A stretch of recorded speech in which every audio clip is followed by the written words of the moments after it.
这是当天晚上11点半左右，那个大体车接。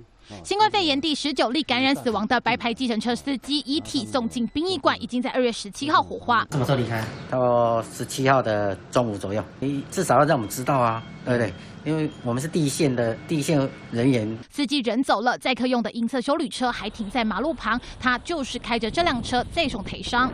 1月22号，他返回台湾，然后就搭了我们这位案19。 他的一个车子。22号当天，这名浙江台商搭飞机从清泉岗机场入境。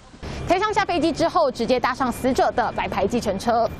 在移动的过程中，这名台商就咳嗽得相当严重，疑似就是在车上的时候把病源传染给死者。 从清泉岗到彰化市区，车程大约23分钟。司机和台商在密闭空间相处了近半个小时。印象中有客人是说他要赶着去台中接客，所以他急着要换轮胎。不止载客前到车行换轮胎，死者也曾经到诊所、医院8大行业载客。中港澳旅客、台商8大行业的客人，恐怕都是接触者。 过往死者常出没的地点，统统大动作消毒。曾经接触的对象，人心惶惶，就怕自己成为下一个病例。而疑似为感染源的台商，因为检验呈现阴性，目前先自主管理，持续追踪。记者陈世伟公寓的詹景成，台中彰化采访报道。